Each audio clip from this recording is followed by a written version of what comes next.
Hello everyone, welcome to শিক্ষা নিকেতন। আমি তোমাদের নতুন এডুকেটার, আমার নাম দীপঙ্কর বৈরাগ্য। আমি তোমাদের পড়াবো পাওয়ার সিস্টেম।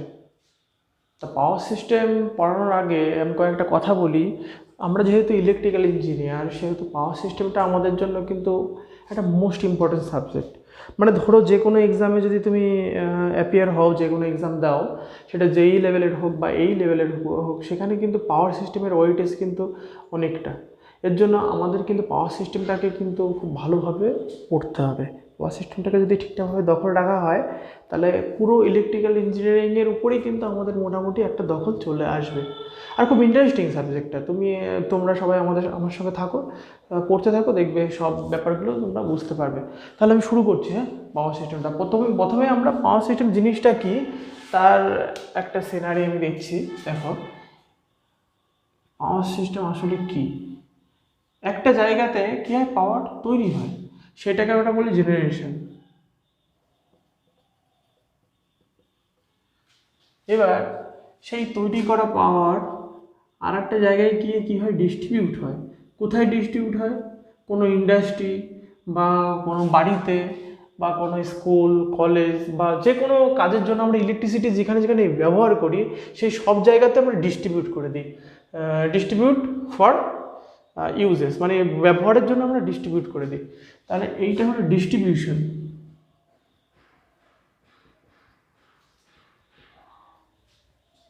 ডিস্ট্রিবিউশন। এবার জেনারেশন থেকে ডিস্ট্রিবিউশনে আমরা যে পদ্ধতিতে নিয়ে যায়, সেটাকে আমরা বলি ট্রান্সমিশন, পাওয়ার ট্রান্সমিশন।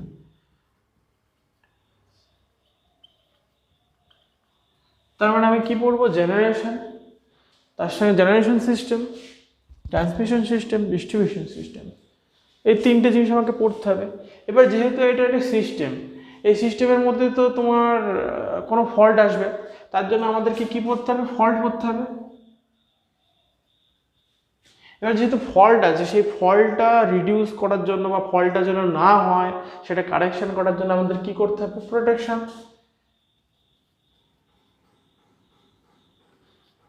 এইটাই total power system: generation, transmission, distribution, fault, protection. এই পাঁচটা পার্ট হলো তোমার পাওয়ার সিস্টেম। তাহলে আমরা এক এক করে প্রথম generation, transmission, distribution, fault, protection, এই পাঁচটা পার্টের আমাদের কোন কোন পয়েন্টগুলো বেশি ইম্পর্টেন্ট, কোন কোন টপিকগুলো থেকে আমাদের কোশ্চেনগুলো আসে, সেইগুলোকে আমাদের দেখতে হবে। তার মধ্যে বেশি ইম্পর্টেন্ট জায়গাগুলোতে বেশি টাইম দিয়ে পড়তে হবে। তারপরে এর সঙ্গে কোশ্চেন অ্যানালাইসিস করতে হবে। কোশ্চেন অ্যানালাইসিস করলে আমরা সেই জায়গাটা খুব ক্লিয়ার হয় ব্যাপারটা।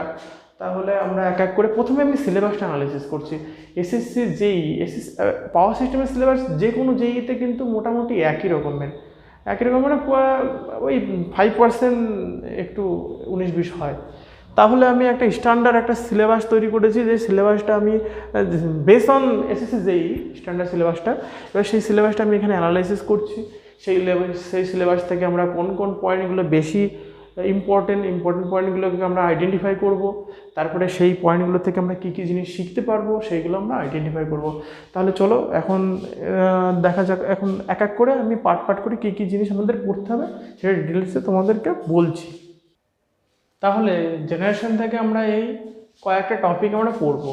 তাহলে এই টপিকগুলো এক এক করে দেখে নিই আমরা টপিকগুলোতে কী কী আছে। তাহলে প্রথমে হলো তোমার পাওয়ার স্টেশন। পাওয়ার স্টেশন মানে কি? যেখানে পাওয়ারটা তৈরি হচ্ছে সেটা হলো পাওয়ার স্টেশন। তাহলে আমাদের ইন্ডিয়াতে বেসিক্যালি থার্মাল পাওয়ার মানে যেটাকে বলে তাপবিদ্যুতের উপর আমরা বেশি নির্ভরশীল, আর ওইটা সব থেকে বেশি প্রডিউস হয়। তাহলে আমাদের কত রকম পাওয়ার স্টেশন আছে দেখো। থার্মাল পাওয়ার স্টেশন আছে, সোলার পাওয়ার স্টেশন আছে, হাইড্রাল পাওয়ার স্টেশন আছে, তারপর তোমার নিউক্লিয়ার পাওয়ার স্টেশন আছে, বিভিন্ন রকমের পাওয়ার স্টেশন আছে। তাহলে পাওয়ার স্টেশন আমরা পড়বো সেইগুলো সবগুলো। তারপরে তার সঙ্গে আছে load factor, diversity factor, demand factor. এই ফ্যাক্টরগুলো আসলে কি? আমরা একটা পাওয়ার স্টেশন যখন চালাই, তখন সেই পাওয়ার স্টেশনে কতটা ডিমান্ডের পাওয়ার দরকার আছে, সেখানে পার ইউনিট কত কস্টে আমরা তৈরি করছি, তারপর সেটা রানিং কস্ট, বিভিন্ন রকম জিনিস অ্যানালাইসিস করে আমরা কয়েকটা ফ্যাক্টর তৈরি করেছি। সেটা হলো load factor, diversity factor, demand factor. এই তিনটে ফ্যাক্টর খুবই ইম্পর্টেন্ট। এই তিনটে ফ্যাক্টর থেকে যে কোনো ইলেকট্রিক্যাল ইঞ্জিনিয়ারিংয়ে যে কোনো এক্সামে তুমি যে কোনো এক্সাম দাও না কেন এই তিনটে ফ্যাক্টর থেকে একটা কোশ্চেন তুমি পাবেই। তার মানে এই তিনটে টপিক যদি তুমি পড়ে নাও তাহলে 1 বা 2 নম্বর তোমার গ্র্যান্টেড। ঠিক আছে, এই তিনটে টপিক আমি তোমাদেরকে খুব শর্টলি খুব সুন্দরভাবে পড়িয়ে দেবো। তারপরে cost of generation. Cost of generation মানে আমার যে জেনারেশন কস্ট সেটা কত হবে সেটা দেখো। কস্ট অফ জেনারেশন বোঝানোর আগে তুমি একটা জিনিস দেখো যে আমাদের ধরো 2 রকমের পাওয়ার স্টেশন নিয়ে আমি তুলনা করছি, একটা হলো সোলার, একটা হলো থার্মাল। তাহলে দেখো সোলার ইনস্টল করতে একটা সেম ইউনিটের একটা সোলার পাওয়ার প্ল্যান্ট বানাতে প্রচুর জায়গা লাগে, থার্মাল কিন্তু অনেক কম জায়গাতে হয়ে যায়। তারপরে এই সোলারটাকে ইনস্টল করতে গেলে কিন্তু প্রচুর খরচ লাগবে, থার্মালের তুলনায় বেশি লাগবে। তার মানে আমি যদি এইখানে যদি দুটো পাওয়ার স্টেশনের সঙ্গে যদি তুলনা করি যে ইনস্টল চার্জ, তাহলে ইনস্টল চার্জ কি হবে, সোলারে বেশি হবে কার থেকে, থার্মালের থেকে।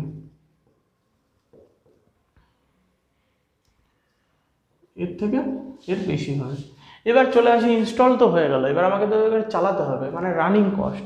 এবার রানিং কস্ট দেখো, সোলারে আমরা ফুয়েল হিসেবে কি লাগে, সানলাইট তো আমাদের ফ্রি ইন্ডিয়াতে না, সব জায়গায় সানলাইট ফ্রি। তারপরে থার্মালে আমাদের ফুয়েল কি লাগছে, কয়লা লাগছে। তাহলে দেখো কয়লার তো একটা কস্ট আছে, আর সেই কস্টটা দিন দিন আরও বাড়ছে। আবার কয়লার তো তোমার যে পরিমাণ কয়লা আমাদের আছে সেই পরিমাণটাও আস্তে আস্তে কমতে থাকছে। তার মানে এটা রানিং কস্ট প্রচুর বেশি, কার তুলনায়, এর তুলনায় প্রচুর বেশি। তারপরে আছে মেনটেনেন্স কস্ট, এরও মেনটেনেন্স কস্ট তুলনামূলকভাবে দুটোরই সমান। তারপরে দেখো আমি ধরো প্রথমে একটা সোলার প্ল্যান্ট বানালাম, একটা জায়গায় একটা থার্মাল প্ল্যান্ট বানালাম, তাহলে প্রথম 5 বছর অপারেশন করলাম। প্রথম 5 বছরে দেখা গেল per unit cost of generation সোলারে 10 টাকা করে হচ্ছে। কেন? কারণ এইটা ইনস্টল করতে আমার প্রচুর টাকা খরচ হয়েছে, প্রথম 5 বছরে ওটা 10 টাকা করে 10 টাকা পার ইউনিট খরচ হচ্ছে। কিন্তু থার্মালে তুলনামূলকভাবে কম খরচ হয়েছে, তার মানে আমি এখানে 8 টাকা পার ইউনিট আমার খরচ হচ্ছে কস্ট অফ জেনারেশনে। হ্যাঁ, এবার দেখো, এবার 5 বছর চলার পরে যখন 10 বছর পার হলো, তখন এর তো 10 বছর চালাতে গেলে যে পরিমাণ কয়লা লাগছে এর তো আর কোনো খরচ নেই, শুধু জাস্ট মেনটেনেন্স কস্ট। তার জন্য 10 বছর পরে দেখা গেল যে এর পার ইউনিট কস্ট 5 টাকা করে জেনারেশন কস্ট চলে আসলো। কিন্তু এর যেহেতু ইনস্টল করতে একটা খরচ হয়েছে, তারপরে তার ইনস্টল করতে হচ্ছে, মেনটেন্স করতে হচ্ছে, আর রানিং কস্ট লাগছে, সেখানে কিন্তু এর কমে 7 টাকা হলো বা 6 টাকা 50 পয়সা হলো। তাহলে দেখো তুলনামূলকভাবে অনেক কমলো না। তাহলে এইটাই কিন্তু তোমার কস্ট অফ জেনারেশনের কিন্তু কার্ভটা তুমি বুঝতে পারছো তো, কার্ভটা এক পাওয়ার প্ল্যান্টের জন্য এক রকম কিন্তু। হ্যাঁ, তারপর ট্যারিফটা হলো আমি যে পাওয়ারটা জেনারেট করলাম সেই পাওয়ারটা আমরা কী দামে বিক্রি করব, কীভাবে বিক্রি করব, সেই সমস্ত সব নির্ভর করছে আমার ট্যারিফের উপর। তাহলে জেনারেশনে আমরা এই কটা পার্ট আমরা পড়বো, ডিটেলসে পড়বো পার্টগুলো। নেক্সট পার্ট হলো ট্রান্সমিশন অ্যান্ড ডিস্ট্রিবিউশন। এটা সবথেকে বেশি ইম্পর্টেন্ট পার্ট, এখান থেকে ম্যাক্সিমাম কোশ্চেন পাওয়ার সিস্টেমের তৈরি হয়। এবার দেখো, প্রথমে আমরা এই পয়েন্টগুলো আমরা খুব ভালো করে পড়বো, তাহলে আমরা ট্রান্সমিশন এবং ডিস্ট্রিবিউশন সিস্টেমটা পুরোপুরি বুঝে যাবো এবং প্রবলেমগুলো ডিল করতে পারবো। হ্যাঁ, তাহলে প্রথমে আমরা পড়বো টাইপ অফ ট্রান্সমিশন লাইন। এবার ইন দ্য বেসিস অফ লেন্থের বেসিসে আমরা ট্রান্সমিশন লাইনকে মোট 3টে ভাগ করেছি। একটা হলো শর্ট, একটা মিডিয়াম আর একটা লং, এই 3টে ভাগে আমরা ভাগ করেছি। হ্যাঁ, এবার আমরা পড়বো শর্ট কোনটাকে বলছে শর্ট, ওদের রেঞ্জ কি, মিডিয়াম কোনটাকে বলছে ওদের রেঞ্জ কি, লং কোনটাকে বলছে ওটার রেঞ্জ কি। তারপর লাইন প্যারামিটার বেসিক্যালি পাওয়ার সিস্টেমে 3টে লাইন প্যারামিটার, একটা হলো আর, এল, সি। আর রেজিস্ট্যান্স, এল ইন্ডাকট্যান্স, সি ক্যাপাসিট্যান্স। হ্যাঁ, তারপরে আমরা এটা দেখবো যে আমরা শর্ট ট্রান্সমিশন লাইনে লাইন প্যারামিটারগুলো কীভাবে অ্যাপ্লিকেবল, মিডিয়ামে কীভাবে এদের ভ্যালু কত, লংয়ে কত, লংয়ে এদের ভ্যালু কত, শর্টে কেন ক্যাপাসিটার ফর্ম হয় না, হ্যাঁ এইসব জিনিসগুলো জানবো। তারপর আর একটা প্যারামিটারে তোমার আসছে হলো পারফরমেন্স অফ ট্রান্সমিশন লাইন আসছে প্যারামিটারের মধ্যে, যেটা হলো ABCD প্যারামিটার। এই ব্যাপারগুলো আমরা কিন্তু ভালো করে শিখবো। আর একটা হলো পাওয়ার ফ্লো। দেখো একটা জেনারেশন স্টেশন থেকে পাওয়ার প্রডিউস হয়ে এটা যখন একটা লোড পর্যন্ত যাচ্ছে, মানে সেন্ডিং এন্ড থেকে রিসিভিং এন্ড পর্যন্ত যে যাচ্ছে, এই যাওয়ার মাঝখানে না ওই ভেরিয়াস টাইপ অফ লোড কানেকশনের জন্য আমার একটা রিয়াক্টিভ পাওয়ারের তৈরি হচ্ছে, রিয়াক্টিভ পাওয়ার তৈরি হচ্ছে। এবার এর জন্য কী হচ্ছে, লোড ফ্লোটার মধ্যে রিয়াক্টিভ পাওয়ারটাকে আমাদের বিভিন্ন রকমভাবে কম্পনসেট করতে হচ্ছে, সেটাই হলো তোমার পাওয়ার ফ্লো। এবার তারপরে আছে power factor correction. Power factor correction ওই একই ব্যাপার, যে তোমার রিয়াক্টিভ পাওয়ারটাকে কারেকশনের জন্য আমাকে কী করতে হবে, পাওয়ার ফ্যাক্টর কারেকশন করতে হবে। পাওয়ার ফ্যাক্টর কারেকশনের জন্য আমরা ক্যাপাসিটার ব্যাংক বা আরও আদার্স যে ইনস্টলেশনগুলো আছে সেইগুলো আমরা ইউজ করি। Power factor basically power factor সবারই ধারণা আছে, তবুও বলছি পাওয়ার ফ্যাক্টর জিনিসটা কি। দেখো পাওয়ার সাধারণত কি হয়, P = V × I, মানে ভোল্টেজ আর কারেন্ট যদি আমরা গুণ করি তাহলে চলে আসে পাওয়ার। কিন্তু সেক্ষেত্রে ভোল্টেজ ও কারেন্টকে একই অ্যাক্সিসে থাকতে হবে। অর্থাৎ যদি আমি একটা অ্যাক্সিস আঁকি, ধরো এরকম ধরনের আমি একটা অ্যাক্সিস আঁকলাম, এটা এক্স অ্যাক্সিস, এটা ওয়াই অ্যাক্সিস। ইন ম্যাথামেটিক্স ফর্মে আমি বোঝার চেষ্টা করি।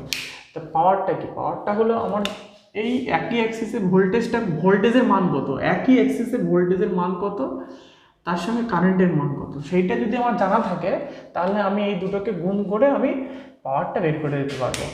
এবার ইন কেস এইরকম ধরনের আমাদের ভেরিয়াস টাইপ অফ লোড কানেক্টেডের জন্য আমাদের ভোল্টেজ এবং কারেন্টের মধ্যে একটা লিড বা ল্যাগিং অ্যাঙ্গেল তৈরি হয়। যেরকম ধরো এইটা হলো আমার একটা এক্স অ্যাক্সিস, ওয়াই অ্যাক্সিস। এখানে তো ভোল্টেজ তোমার আছে, ধরো ভোল্টেজটা এক্স অ্যাক্সিসে আছে, কিন্তু কারেন্টটা আমার ল্যাগ করে গেছে। এটা হলো কারেন্টটা ল্যাগ করে গেছে কত, ফাই ল্যাগ করেছে। হ্যাঁ, এবার কি হবে, এবার এখানে যে পাওয়ারটা P = V × I, সেটাকে আমরা বলবো অ্যাপারেন্ট পাওয়ার, যার ইউনিট হলো VA, মানে ভোল্ট অ্যাম্পিয়ার, অ্যাপারেন্ট পাওয়ার। কিন্তু এই অ্যাপারেন্ট পাওয়ার কিন্তু আমি পুরোটা ইউজ করতে পারবো না। কেন পারবো না? কারণ এখানে কারেন্টটা ল্যাগ আছে। তাহলে আমি কোন পাওয়ারটা ইউজ করতে পারি, একই অ্যাক্সিসে যে কারেন্টটা ভোল্টেজটা হবে সেটা আমি ইউজ করতে পারবো। এবার যে পাওয়ারটা আমি ইউজ করতে পারবো সেটা হলো অ্যাক্টিভ পাওয়ার, যেটা আমি ইউজ করতে পারবো না সেটা রিঅ্যাক্টিভ পাওয়ার। তাহলে দেখো আমি এখানে এই যে আমরা যে ভেক্টরগুলো করি না, ভেক্টরের সময় এই যে কারেন্টের দুটো কম্পোনেন্ট ভাগ হবে, একটা ওয়াই অ্যাক্সিসে, এক্স অ্যাক্সিসে, ম্যাথামেটিক্সে যেটা করি। তার মানে আমার দেখো এক্স অ্যাক্সিসে এই ভাগটা আসলো, ওয়াই অ্যাক্সিসে এই ভাগটা আসলো। তাহলে এক্স অ্যাক্সিসে যে ভাগটা আসলো তার মান কি হবে, তার মান হবে I cos phi, আর ওয়াই অ্যাক্সিসে যে ভাগটা I sin phi। তার মানে এখানে এই এক্স অ্যাক্সিসে কি পাচ্ছি, ভোল্টেজ কি পাচ্ছি, এক্স অ্যাক্সিসে ভোল্টেজ পাচ্ছি V, কারেন্ট কি পাচ্ছি, কারেন্ট পাচ্ছি I cos phi। তাহলে এইটা হলো আমার অ্যাক্টিভ পাওয়ার। তার মানে আমি এখানে অ্যাক্টিভ পাওয়ার পেলাম, কি পেলাম, P অ্যাক্টিভ, কি পেলাম, VI cos phi। তাহলে যে রিঅ্যাক্টিভ পাবো সেটা হলো VI sin phi। এবার এর ইউনিটগুলো দেখো, এর ইউনিট হলো ওয়াট আর এর ইউনিট হলো ভার। ঠিক আছে, আরও ডিটেলসে আমরা পড়বো এটা রিঅ্যাক্টিভ পাওয়ার, অ্যাক্টিভ পাওয়ার ব্যাপারটা। এটা জাস্ট একটা ধারণা নিলাম আমরা। এবার এটাকে কারেকশন করতে হবে। কারেকশন কি করতে হবে, এই যে ফাই যেটাকে বলে ল্যাগ অ্যাঙ্গেল বা লিড অ্যাঙ্গেল, হ্যাঁ সেই অ্যাঙ্গেলটাকে আমাকে কমাতে হবে।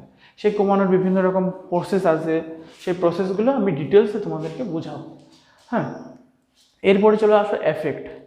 কি এফেক্ট আছে দেখো, করোনা এফেক্ট, স্কিন এফেক্ট আর প্রক্সিমেট্রি এফেক্ট।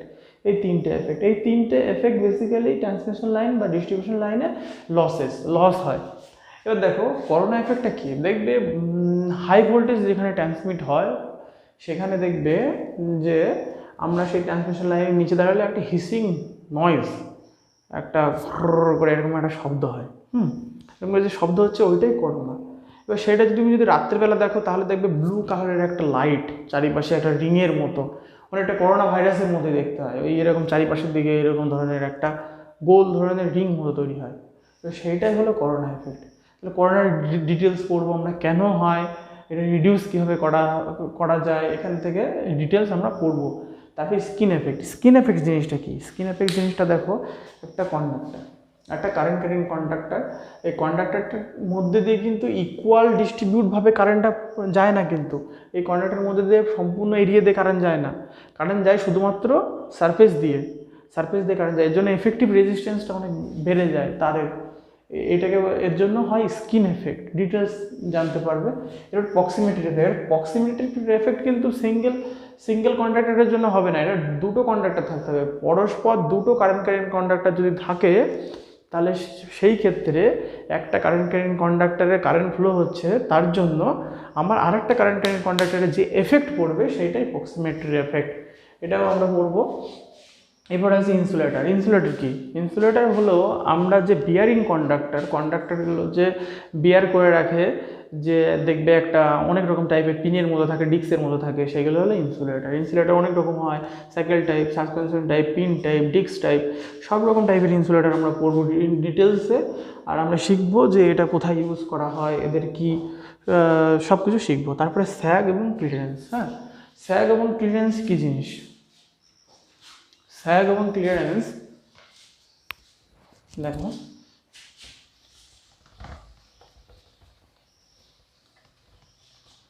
আমরা পাশাপাশি আমরা যখন দুটো পোলের মাঝখান দিয়ে যে তারটা নিয়ে যায়, সেই তারটা কিন্তু আইডিয়াল কন্ডিশনে এইভাবে যাওয়া উচিত, কিন্তু এইভাবে যায় না।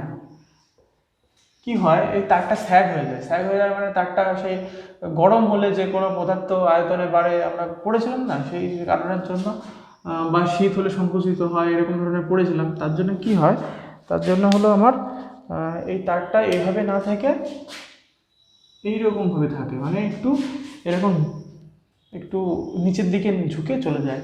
তাহলে এই যে এই টপ থেকে মানে হাইয়েস্ট পয়েন্ট থেকে এই মিডিল পয়েন্ট মানে সব থেকে লোয়েস্ট পয়েন্টের যে ডিস্টেন্সটা, সেইটাকে আমরা বলি স্যাগ। আর ক্লিয়ারেন্স কি? ক্লিয়ারেন্স হলো এই সারফেস মানে যেটা হলো আমাদের মাটির থেকে এই তারের যে ডিস্টেন্সটা, lowest distance of surface to the conductor, সেটা হলো তোমার ক্লিয়ারেন্স। বোঝা গেল?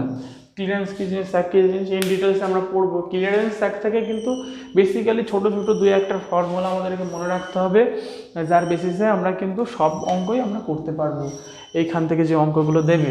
ঠিক আছে, স্যাগ এবং ক্লিয়ারেন্স বোঝা গেল মোটামুটি। এরপরে আমরা করবো কেবল কি?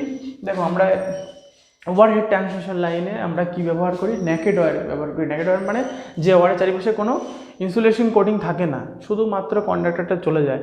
এবার আমরা যদি যদি কোনো কোডিং লাগানো থাকে তারের চারিপাশে, তাহলে সেটাকে বলে কেবল, সেটাকে তখন তার বলে না। এবার কেবল সাধারণত আমার কেবলের মধ্যে সাধারণত যে জায়গাগুলো, যে কেবলটা বেশি ইম্পর্টেন্ট, সেটা হলো ইউজি কেবল, মানে আন্ডারগ্রাউন্ড কেবলের কিছু বিশেষত্ব আছে, কিছু পয়েন্ট আছে, সেই ইম্পর্টেন্ট পয়েন্টগুলো আমি তোমাদের লিখিয়ে দেবো, বলে দেবো, কিছু অঙ্ক সলভ করবো এখান থেকে। তারপরে আছে আরেকটা আছে এভি কেবল, এরিয়া ব্রাঞ্চ কেবল। দেখবে তোমরা তোমাদের আশেপাশে যে জায়গা থেকে 11 কেবি যে লাইনগুলো যাচ্ছে, সেগুলো দেখবে অনেক সময় অনেক কেবল কালো দেখবে মোটা কেবলের মাঝখান দিয়ে যাচ্ছে, ওইটাকে বলছে এরিয়া ব্রাঞ্চ কেবল। হ্যাঁ, ওইটাকে বলে এভি কেবল। তাহলে আমরা ইউজি কেবল শিখবো, এটা তো তোমাদেরকে বলে দিলাম। এবার সাপ্লাই সিস্টেম বেসিক্যালি আমরা যে ইলেকট্রিসিটিটাকে যে সাপ্লাই করি, সেই সাপ্লাই দুটোভাবে সাপ্লাই করি, একটা হলো এসি সাপ্লাই আর একটা হলো ডিসি সাপ্লাই। ঠিক আছে, এবার তারপরে ডিস্ট্রিবিউশন সিস্টেমের কিছু স্পেশাল ক্যাটাগরি আছে, যেখানে রিংম্যান আর রাইডাল হলো সব থেকে বেশি ইম্পর্টেন্ট। রিংম্যান মানে আমি একটা রিংয়ের মতো আকৃতি করে লোডগুলো আর সাপ্লাই পয়েন্টগুলো আমি যদি জুড়ে দিই, তাহলে আমার কী হবে, কোনো জায়গায় কোনো ফল্ট আসলে পারে, আমরা কী করবো, সেই জায়গাটুকু শুধু অফ করে বাকি জায়গাগুলোতে আমি পাওয়ার সাপ্লাই করতে পারবো। এই রিংম্যান রাইডাল ডিস্ট্রিবিউশন সিস্টেম কীরকম হয় আমি একদম ছবি এঁকে ডিটেলস তোমাদেরকে বোঝাবো। হ্যাঁ, ঠিক আছে, তাহলে ট্রান্সমিশন এবং ডিস্ট্রিবিউশন সিস্টেম হলো। এরপরে তাহলে আসছে আমাদের নেক্সট টপিক। তাহলে এরপরে আমরা চলে আসছি প্রোটেকশন। হ্যাঁ, প্রোটেকশনে সবার প্রথমে আমাদের জানতে হবে সার্কিট ব্রেকার কি। সার্কিট ব্রেকার কত রকমের হয়? সাধারণত 4-5 রকমের সার্কিট ব্রেকার হয়। একটা হলো SF6, air circuit breaker, vacuum circuit breaker. তাহলে ওইগুলো আমরা ডিটেলসে শিখবো, ওইগুলোর মেকানিজম কী, কীভাবে কাজ করে, অপারেশন প্রিন্সিপাল সব কিছু আমরা শিখবো। তারপরে আর্ক এক্সটিংশন নয় সার্কিট ব্রেকারের একটা পার্ট। মানে কি সার্কিট ব্রেকারটা কি, আমরা হাই ভোল্টেজ কোনো ফল্টি পজিশনকে আমরা ওইটা দিয়ে কি করি, আলাদা করি। তাহলে একটা হাই ভোল্টেজে কি হয়, হাই ভোল্টেজে কোনো কন্ট্যাক্টকে যদি আমরা ভাঙি বা কোনো কন্ট্যাক্ট যদি করি বা ভাঙি, তাহলে সেখানে কি হয়, একটা আর্ক প্রডিউস হয়। মানে একটা ফ্র্যাকশন অফ সেকেন্ডের জন্য এখানে কি হয়, একটা আর্ক প্রডিউস হয়। তাহলে সেই আর্কটাকে কী করে এক্সটিংশন করতে হবে, ওইটাকে মিনিমাইজ করতে হবে, ওইটাকে নালিফাই করতে হবে। কীভাবে নালিফাই করব সেই প্রসেসগুলো শেখাবো। এর কীভাবে অপারেশন কীভাবে হয়, এগুলোর জন্য কী ইউজ করি। সাধারণত একটা এসিড 6 ইউজ করি, কোথাও আমরা ভ্যাকুয়াম ইউজ করি, কোথাও অয়েল ইউজ করি, তাই না, কোথাও ইয়ার ইউজ করি, সেইটা আমরা শিখবো। তারপরে দেখো ফিউজ সাধারণত কী কাজ, ফিউজের কাজও সেই একই কাজ, যে আমার যদি কোনো ফল্ট হয় কোথাও, তাহলে ফিউজটা তোমার কাট আউট হয়ে যাবে, অথবা তোমার রেটেড যে কারেন্টটা, ম্যাক্সিমাম কারেন্ট আমার সার্কিটে, আমার যে হাউস অ্যাপ্লিকেন্ট যে সমস্ত জিনিসগুলো আছে সেইগুলো নষ্ট হয়ে যাওয়াকে আটকাতে আমরা ফিউজ ব্যবহার করি। যদি ধরো একটু বেশি ভোল্টেজ চলে আসে, তখন ফিউজটা কেটে যাবে, বা বেশি কারেন্ট চলে গেলে ফিউজটা কেটে যাবে। তাহলে ফিউজের রেটিং, তারপরে ফিউজ ব্যাপারটা কি, বিশেষত সবথেকে ইম্পর্টেন্ট হলো এসআরসি ফিউজ। হ্যাঁ, তাহলে এসআরসি ফিউজ এই সব কিছু শিখবো, যে কীভাবে ওটা কাজ করে। তারপর রিলে জিনিসটা কি সেটাও শিখবো। রিলে বিভিন্ন রকম প্রোটেকশনের জন্য বিভিন্ন রকম রিলে আছে। এবার সবথেকে বেশি মোস্ট ইম্পর্টেন্ট হলো ব্রোকলস রিলে, ওইখান থেকে ম্যাক্সিমাম কোশ্চেনগুলো ফর্ম হয়। ব্রোকলস রিলেটা আমরা শিখবো। তারপর আইসোলেটর সার্কিট ব্রেকার একই কাজ, সেটা হলো ফল্টি পার্টটাকে আলাদা করে দিতে হবে। কিন্তু আইসোলেটরটা কি, আইসোলেটরটা হলো অফলোডে কাজ হয়, আর সার্কিট ব্রেকারটা কি অনলোডে কাজ হয়। তাহলে আইসোলেটর আর সার্কিট ব্রেকার দুটোরই আমরা ওয়ার্কিং প্রিন্সিপালটা দেখবো, যে কীভাবে কাজ করছে।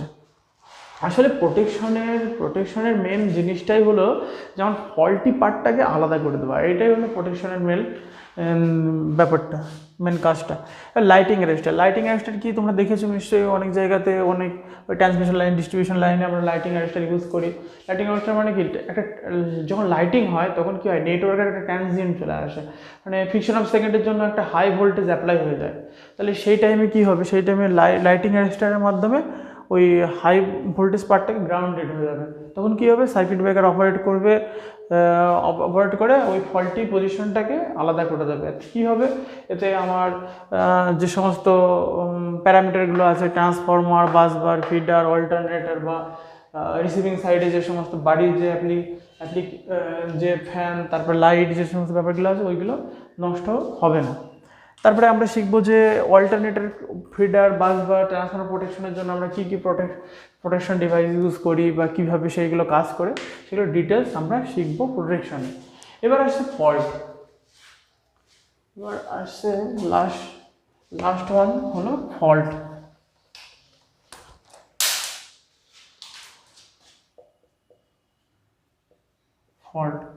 সাধারণত ফল্ট একটা সিমেট্রিক্যাল ফল্ট,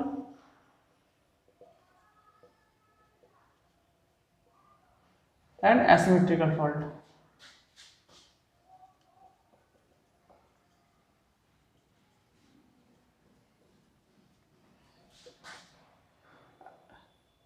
এটা কি হয়,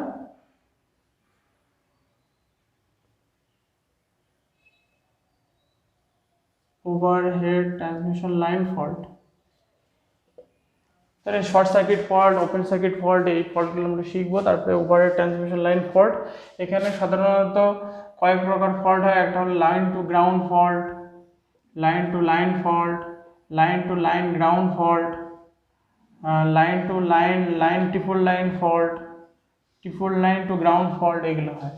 তাহলে ফল্ট মানে কি, ফল্ট মানে দুটো তার, মানে দেখো অ্যাকচুয়ালি আমাদের কি হয়, ট্রান্সমিশন বা ডিস্ট্রিবিউশন সিস্টেমে আমরা এরকম তিনটে ফেজকে এরকম প্যারালালভাবে নিয়ে যাই। তখন কি হয়, এরা নিজেদের মধ্যে যদি লেগে যায় তাহলে কি হবে, এগুলো একটা যেহেতু লাইন, দুটো লাইন লেগে গেলে কি হবে, লাইন টু লাইন ফল্ট হবে। এবার একটা তার জন্য এখান থেকে মাঝখান থেকে ছিঁড়ে ওটা গ্রাউন্ডে লেগে গেল, তাহলে কি হবে, এলজি ফল্ট হবে, এলজি ফল্ট বা এলএল ফল্ট। বা তিনটে তার একসঙ্গে লেগে গেল, তাহলে ট্রিপল এল ফল্ট হবে, বুঝতে পারলে? বা দুটো তার একসঙ্গে লেগে ছিঁড়ে গ্রাউন্ডে লেগে গেল, তার মানে এল এল জি ফল্ট হবে। সাধারণত সব থেকে বেশি এল জি ফল্ট আর এল এল ফল্টটা হয়। তাহলে এইগুলো থেকে ছোটো ছোটো কিছু অঙ্ক করবো, ছোটো ছোটো একদম সিম্পল কিছু কিছু অঙ্ক করবো, কয়েকটা সূত্র পড়বো, সেই সূত্রগুলো আমি তোমাদেরকে লিখিয়ে দেবো। তোমরা সূত্রগুলো লিখে নিলে ইজিলি তোমরা ওই অঙ্কগুলো করে নিতে পারবে। আর এমনিতে যেই লেভেলের খুব সিম্পল অঙ্ক আসে, ছোটো ছোটো অঙ্ক আসে, আর কয়েকটা ইম্পর্টেন্ট সূত্র একটা লাস্টে একটা খাতায় জিস্ট করে আমি লিখিয়ে দেবো তোমাদেরকে, যেগুলো দিয়ে তোমরা ম্যাক্সিমাম অঙ্কগুলো করে আসতে পারবে। তাহলে এই হলো আমাদের পাওয়ার সিস্টেমের পুরো টোটাল সিলেবাসের সিনারি। আমরা এই জিনিসগুলো শিখবো একে একে ধাপে ধাপে। হ্যাঁ, আমি তোমাদের সঙ্গে আছি এসএসসি জেইতে, শিক্ষা নিকেতনে। তাহলে ওইদিকে তোমাদেরকে টেকনিক্যাল 3টে স্যার অলরেডি শুরু করে দিয়েছে। একজন কিংসু স্যার, উনি মেজারমেন্ট পড়াচ্ছেন। তারপরে আরেকজন ডেভিড স্যার বেসিক ইলেকট্রিক্যাল, তারপরে ইলেকট্রনিক্সের কিছু পার্ট পড়াচ্ছে। তারপরে একদিকে তোমাদের তাপস স্যার পড়াচ্ছে, তোমাদের মেশিন পড়াচ্ছে, তারপরে এসি সার্কিটের কিছু পার্ট পড়াচ্ছে। তাহলে তোমরা এইভাবে থাকো। আর তোমাদের কোনো কোয়েরি থাকলে কমেন্ট বক্সে গিয়ে লিখবে যে আমরা এই পার্টটা পড়তে চাই। আমি যেহেতু পাওয়ার সিস্টেম পড়াচ্ছি, এবার পাওয়ার সিস্টেমের কোনো পার্ট, যে কোনো টপিক, যে কোনো পার্ট তোমাদের যদি বুঝতে ইচ্ছা করে যে আমরা এই পার্টটাকে বুঝতে চাই বা এইটা কোনো ক্লাস চাই, তাহলে তোমরা নিজে একটা কোয়েরি ছেড়ে দেবে। তাহলে সেই বেসিসে আমি একটা ক্লাস অ্যারেঞ্জ করে তোমাদেরকে দিয়ে দেবো। সেটাই এসএসসি জেইর বাইরে হলেও আমি তোমাদেরকে প্রোভাইড করে দেবো। যে কোনো কোয়েরি, যে কোনো কোশ্চেন থাকলে তোমরা কমেন্ট বক্সে এসে লিখবে। ঠিক আছে, তো এখানে ছাড়ছি। হ্যাঁ, ঠিক আছে, ভালো থেকো।